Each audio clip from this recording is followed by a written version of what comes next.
Ito, ikakabit natin tong 21 inches sa flat bar. And then binutasan po natin siya dito. So kung makikita nyo, ito may butas siya. Ito. Then kakatingin po natin dito. Yan, diretso. Para maging slot siya.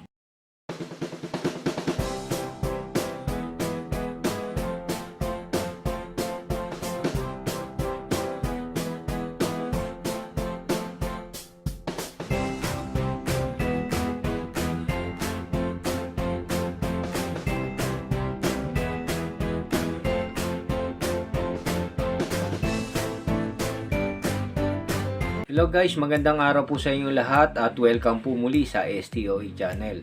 So ngayong araw na ito guys ay meron tayong mga bagong subscriber. So bago tayo mag-umpisa ay shout out po kay Henry Aguilar. So sana po ay tama yung pronunciation ko. And then kay Good Electronics, kay Rafael Mix TV, kay Josie Taula, George Tuason at Riz XD. So welcome po sa STOE family. Maraming salamat po sa pag-subscribe nyo po sa aming channel. Kung bago po kayo dito sa aming channel ay paki-hit subscribe po ang aming channel, and then paki-hit na rin po yung notification bell para sa mga bagong videos na i-upload natin. So ngayong araw na ito guys ay ang topic po natin ay papakita ko po sa inyo kung paano po namin ginagawa yung L-type na bracket ng split type aircon. So ito po yung bracket na makikita natin dun sa labas po ng bahay o yung kinakabitan ng ating outdoor unit. So pagka po kasi bibili kayo, mga around 500 pesos po ngayon ng bracket, and then the same time po manipis po yung ginagamit na materyales. So kung gagawa po tayo ng bracket, magpapabricate tayo, at the same time masusure natin yung quality dahil makakapamili tayo ng materyales, at saka mas makaka-reduce po tayo ng gastos dahil mas mura po ang cost. Kasi po dun po sa isang angular bar na ginagamit namin, which is ang sukat po is 1 1/2 by 1/8 po yung thickness. So ang bili po namin dun is around 400 pesos. So sa 400 pesos na isang mahabang angular bar, nakakagawa po kami o nakapagpo-produce po kami ng dalawang set ng L-type na bracket. So kung bibili po tayo ng bracket para po dun sa in-install natin na split type air condition, so approximately mga 500 pesos po ang isang bracket ngayon. So kung dalawa po ang bibili natin, 1,000 pesos na po yun. Pero kung magpapabricate po tayo ng bracket, so mas makakamura tayo guys, at the same time yung quality masisigurado natin. So samahan nyo po ako ngayon guys sa araw na ito at ipapakita ko po sa inyo kung paano po natin ginagawa yung L-type bracket. 7 hours later. So ito guys yung aming L-type na bracket. Nakikita nyo. So meron siyang slot. Kasi kung halimbawa po na dito po nakapatong yung ating outdoor unit, so any brand po is pwede hanggang 2.5 HP na ginagagamit po namin ito. So ito pong slot na ito ay adjustable kasi kung saan po tumama yung paa. So itong isang side na ito nakapix. Ayan, nakapix po yan. And then dito po minsan kasi pagka magkaibang brand, so hindi po pare-pareho ng distance between dito at saka dito. So ang ginagawa po kaya po ang ginagawa namin, naglalagay po kami ng slot. Okay? Okay, so guys, meron kaming mga iba't ibang tools na ginagamit. Kagaya po nito, gumawa na po kami ng jig. Mga simple na jig para po mas mapadali yung ating mga trabaho. So ipapakita ko sa inyo guys itong isang jig na ginagamit namin. So ito ay simple na angular bar na 1x1 angular. And then wineldingan ko po yung dulo. para magsilbing stopper. And then may marking na rin po ako dito para pag pinuputol ko po yung bakal, mas mabilis, hindi na po ako guhit ng guhit. Okay? So umpisa natin guys na putulin.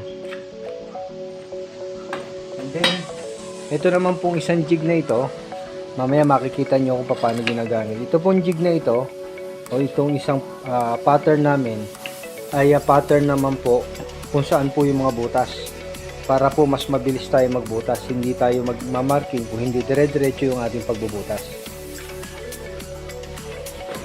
So ayan po yung dalawang so ayun guys yung dalawang special jig na ginagamit namin dito para po sa pagpapabricate, para po pare-pareho ang sizing and then pare-pareho po yung butas.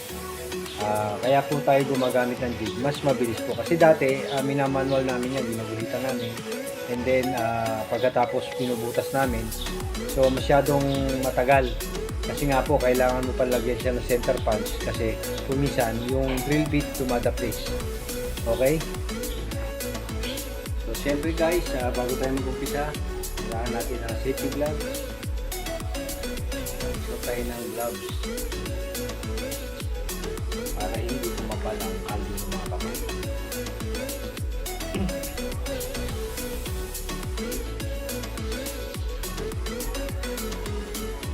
So ayan, then salamin.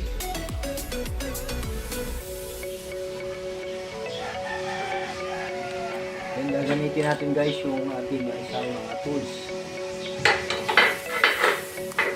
So sa isang buong bakal po, which is 6 meters po kasi ito yung length ito.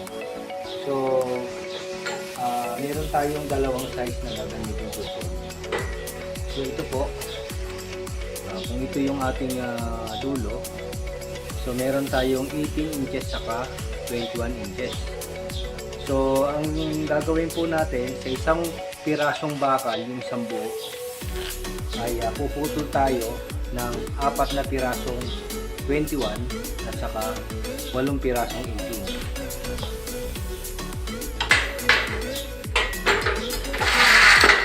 Kailangan natin guys, ako po kasi inuuna ko yung 21.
Natin putulin lahat.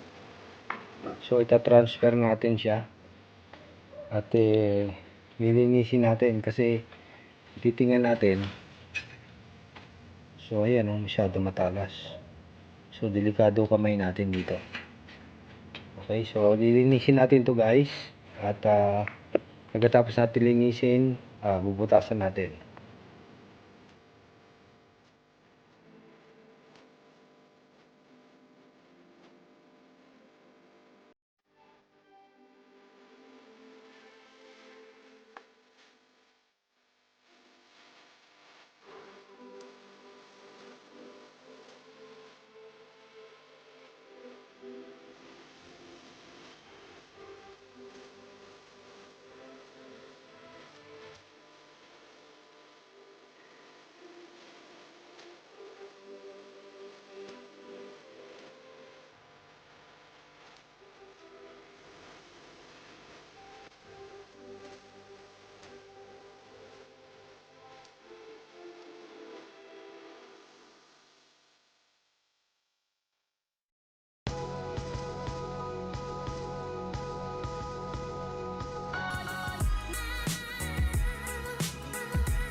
So ayan guys, at tapos na po nating linisin yung ating mga pinutol na bakal.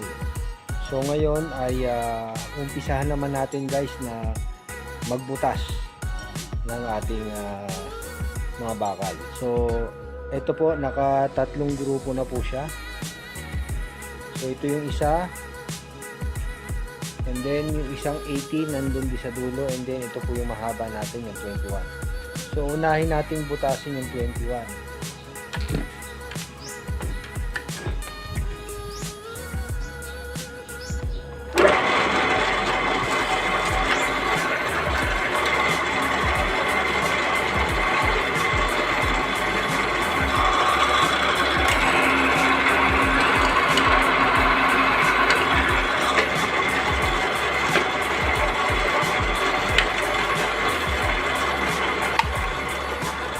So ito guys, yung 21 natin, may tatlong butas yan.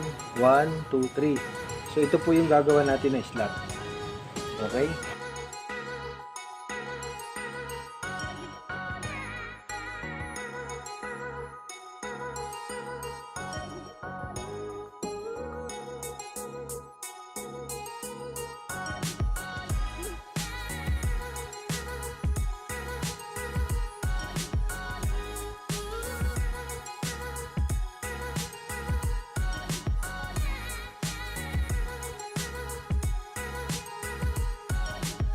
So ayan guys, at natapos na natin butasan yung ating mga bracket.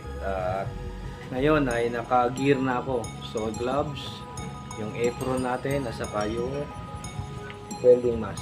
So ang gagawin natin ngayon ay magagawa tayo ng slot. Lalagyan na natin ng slot yung ating 21 inches na flat bar. So para po maging slider dun sa ating outdoor unit, kung adjustment ng size nung outdoor unit, kasi depende po sa brand yon. So bawat brand may kanya-kanyang distance yung mga rubber footing nung outdoor unit. So kaya po gagawan siya natin ng slot.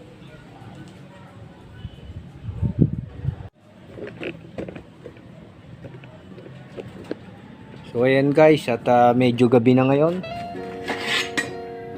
Ito, ikakabit natin tong 21 inches sa flat bar. And then binutasan po natin siya dito. So kung makikita nyo, ito may butas siya. Ito.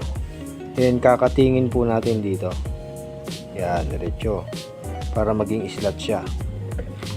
Okay? So kaya po ako naka-gear ngayon kasi nga safety first po tayo. Kailangan natin tong mag-safety. Okay, so guhitan natin.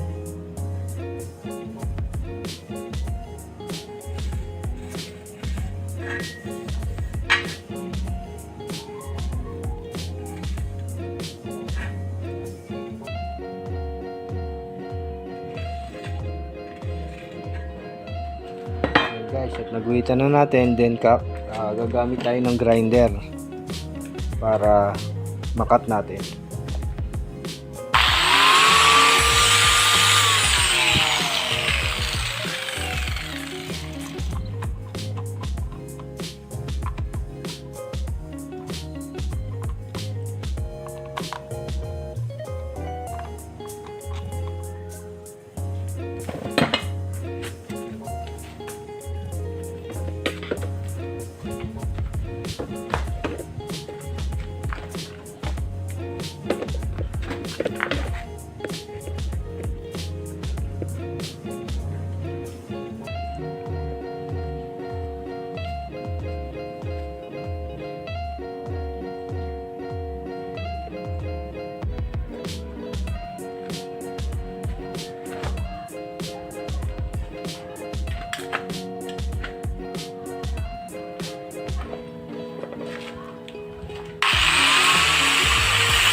Day 2. Okay guys, at natapos na po nating maglagay ng slot dito po sa ating angular. So itutuloy na po natin, and then magpo-proceed na po tayo dito sa welding process. So dito po sa pag-welding ay meron po tayong ginawa muli na jig. Okay?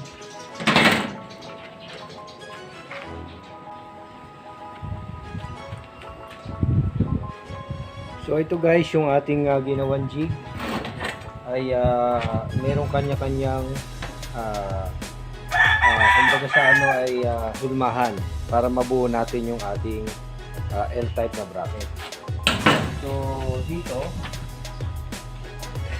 ay ilalagay lang natin yung template yan. And then naka-letter M na po siya. Then ispatan natin to guys.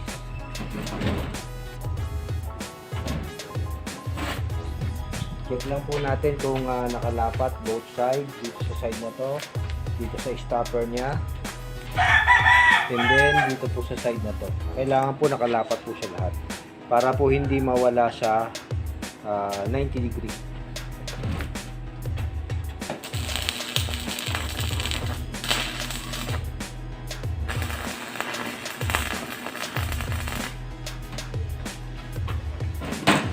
then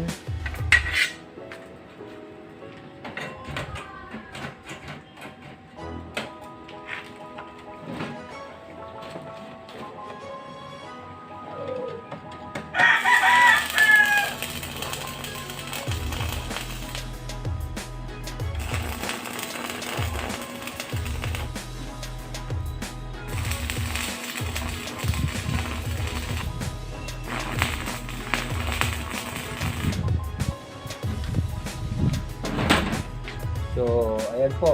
At naka-spot na po siya. Ito po guys yung itsura ng ating L-type na bracket. So, ganyan lang po kadali. Ngayon po, naka-spot lang po ito. And then, mamaya ipo-full weld po natin.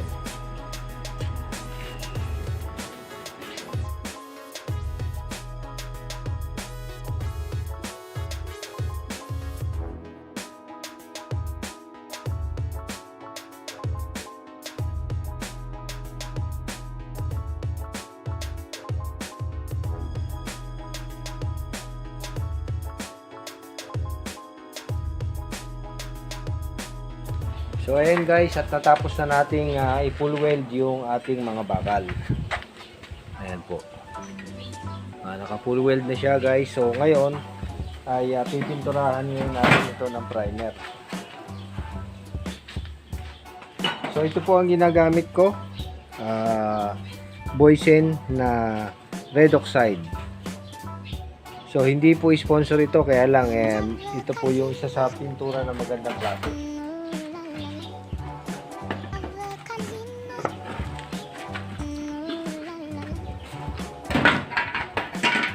Pipinturahan po natin siya loob at labas.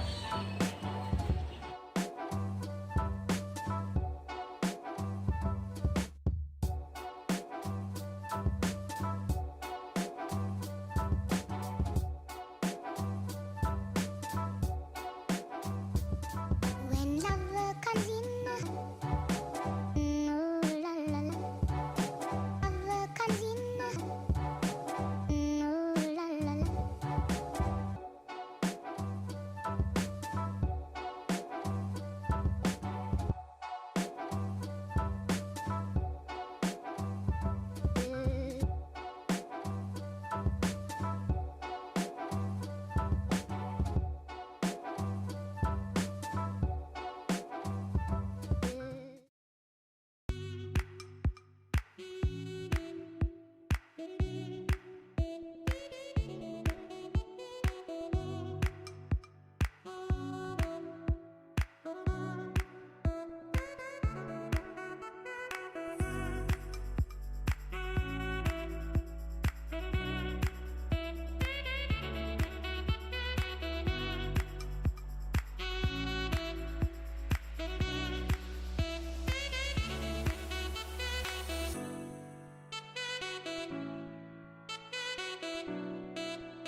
So ayan po, at makikita natin na halos natapos na ho. Ilan na lang ho yung hindi pa natin napipinturahan.